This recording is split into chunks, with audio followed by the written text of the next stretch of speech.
at Eccohollow. Waverly has said that it's time to pick up the 68 Deluxe Reverb, so let's go check it out, see how this is, and we'll hear how it sounds. How's it going? Dude, good to see you. It's good to see you. Let's pull it out. Can we listen to it? Yeah, maybe? Let's bring it back here. Sorry. Dude, this place is freaking cool. It's a little bit of a mess back here. You can plug it in right here. Okay, perfect. Well, wasn't there a Gretsch that had and me not have to sit on the internet for an hour and then charge my customer for an hour of me sitting on the internet looking for a transformer, then all the better. You wanna play? You wanna play it?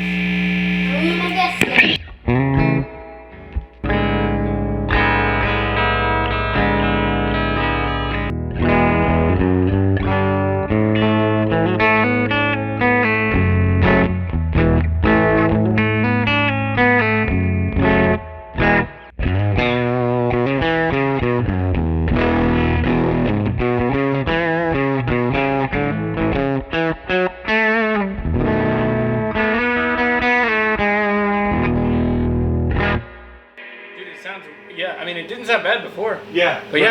But now it's all in spec from how it was when it rolled off the factory floor. Awesome, cool. Well, can you tell me more? I'll pull the camera and let's talk about what we did to it. It's kind of a mess. Well, I mean, it's fine. Dude, are you soldering over here? Yeah, he's a good solderer. Dude, that's what you... That is so cool. You want to show him how good you are at soldering?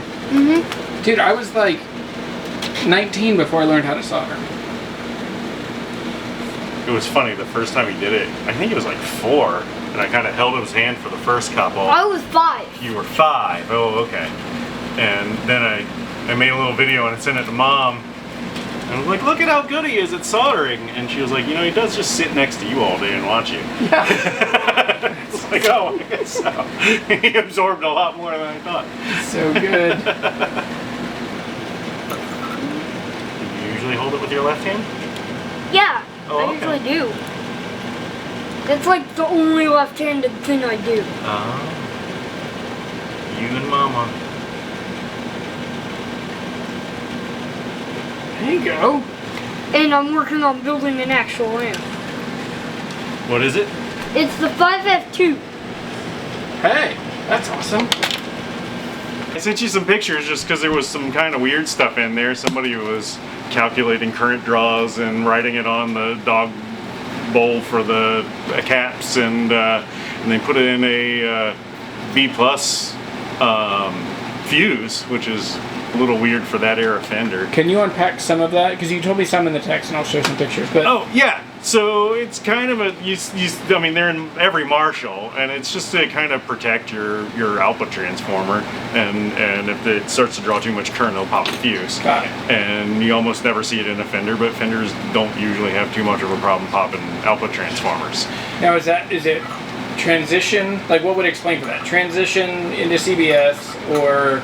I'm not sure because you don't see it before or after. Okay. So maybe it was an experiment. Maybe it was put in afterwards. Yeah. It's completely possible that some other tech in the 70s or 80s did it. I don't know. Everything in there looked really stuck, and I've seen handwriting that looks a lot like that in Fenders before.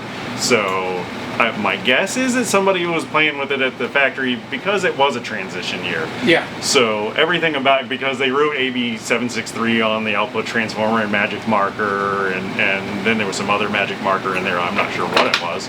Okay. Some sort of serial number or something. And but it hadn't switched to silver-face biasing or anything like that yet. It's a complete black-face circuit in there. That's cool. And yeah, and transition years, you can find little bits of each of those things, and then you're just like, okay, it's in between schematics. Let's pick the one that sounds better and go with that one. And it does sound awesome. Yeah. So yeah, I mean, it sounds like it did when it rolled off the factory showroom floor. Perfect. To me, I think it's more important to sound original than look original. And I think because we're in that rolling window of like, what is the oldest thing that you can still afford? Yeah.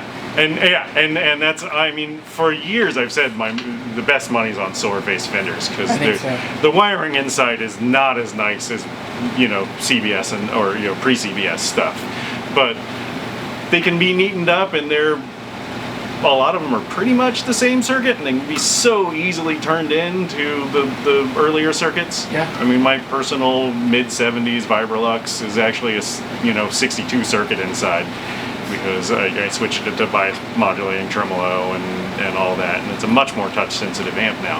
I think I have an amp that you've worked on before. I have it. It's a Guild 66J, but on the inside it's a 5E3, and it has an optical trem.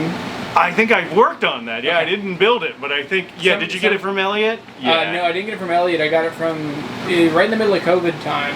Okay. We literally met in a parking or in a driveway. And Okay. met Yeah, the I seem to driveway. remember working on that amp. Dude, and I'll bring it by. Yeah. It's super As soon as cool. I, because it's funny. I'm bad with names, but as soon as I see it, You never forget a circuit. Yeah, I never forget a circuit. It's like I'm more likely to remember you by what kind of amp you have than your name. Awesome. Yeah. Okay. So on this one, so what all did we end up doing? Power. All the power supply caps, and this is kind of one of my things. It's like the don't change it unless it's leaking kind of thing. It's like 4 of the 5 vent hole in the power supply caps vent holes were popped, and it's like, do you only change 4 of them because the 5th one's getting ready to pop?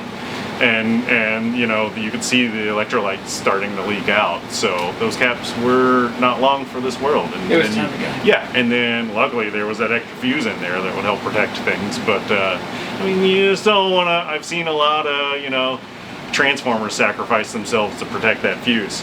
So sometimes the fuse doesn't pop fast enough. And man, just the value, how much value you would lose. Yeah, by not having the original transformer is so much more than the original. And plus it's made a cottage industry of people faking old parts and faking solders that look old. And so it's like, even if it looks old doesn't mean it is old. It means somebody was good at faking it. And I think I've seen that more about guitars and switches and stuff like that, but it happens in amps and stuff too. And it's like, oh, well, what's the point of faking it to look like it was never worked on? That's a good point. That's so good. Because then you don't know. Then you got no clue. Or at a certain point, you can't tell if a Fender Princeton can cap is leaking. It just blows up. And that's why I've seen a lot of replaced power transformers in Princetons. Yeah. So. Man. Okay, so it's grounded. It's got grounded. power caps. I did all of the cathode bypass. Every electrolytic cap in the amp got replaced, Got it. and which is good because the negative bias cap was also vent holes popped in it, so it was getting ready to go too. So it's the tires are.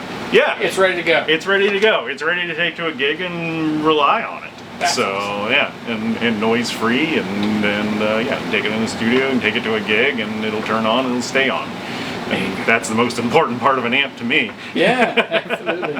All right, man, look at this guy. I just can't get over it. This is so exciting.